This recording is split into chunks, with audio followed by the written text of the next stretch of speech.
They didn't come in peace, and we didn't die quietly. That was the message that pulsed across every screen in the last surviving human fleet as alien warships blazed through the heavens, tearing apart what little hope remained. Across the star-drenched void, humanity's final breath surged forward, not in surrender, but in defiance.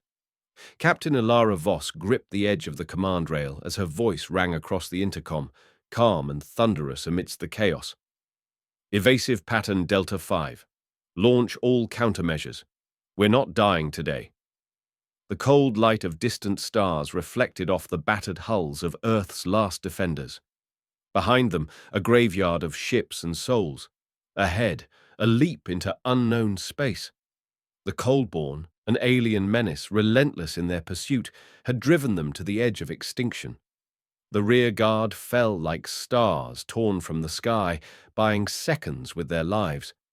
As the enemy closed in, engines screamed and flared, slicing through the cosmos toward a dark haven beyond mapped space. In the heart of the flagship Tempest Vow, Elara's mind churned like a cyclone. Every decision was a bet against annihilation. Through the viewport, the wreckage of civilization drifted, silent, haunting. She turned to her crew, their faces pale with fear, yet burning with purpose. "We can't win a war of strength," she said, "but we can win a war of minds."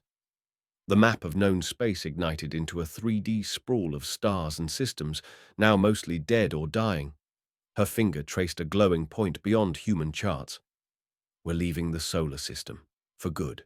We're not running. We're restarting."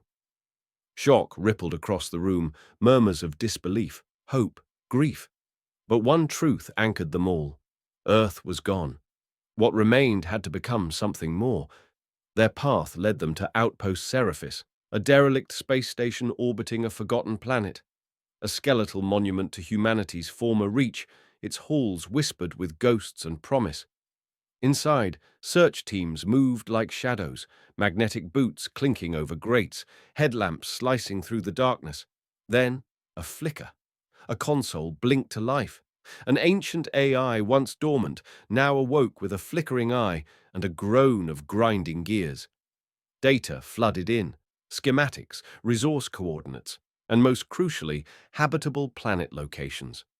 The crew buzzed with tension and cautious optimism. But as the data flowed, so did unease. The AI's eye glowed crimson, sirens screamed, lights snapped red.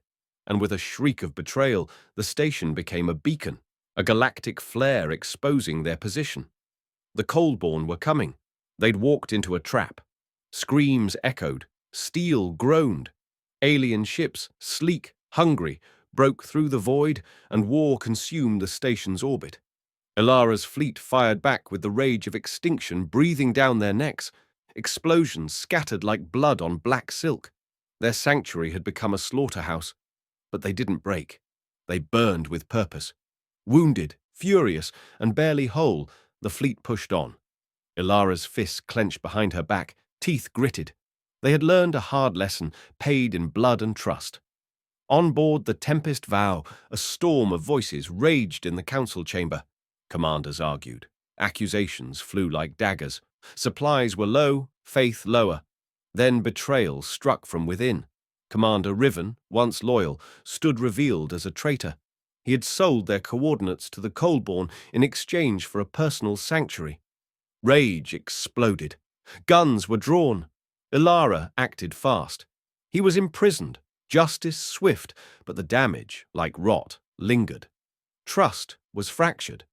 Yet Elara rose above it.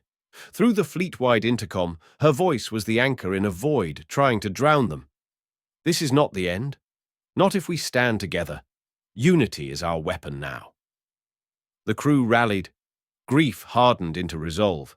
The fleet moved as one, scarred but stitched together by shared pain. Then it came. A monolith in space.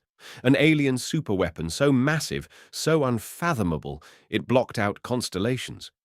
The Coldborn's final answer to humanity's defiance. Elara didn't blink.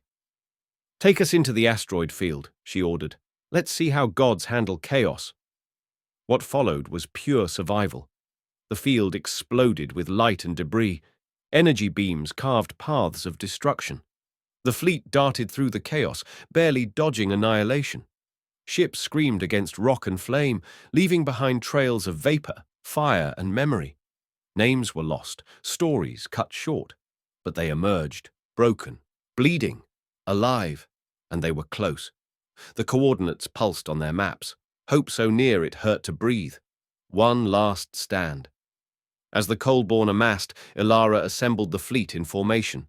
Fighters primed, weapons glowed hot.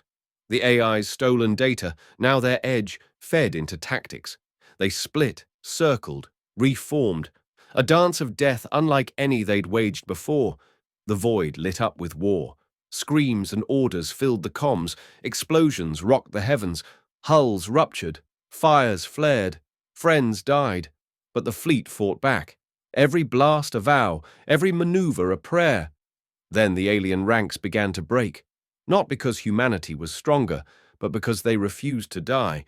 Victory didn't feel like triumph. It felt like breathing after drowning.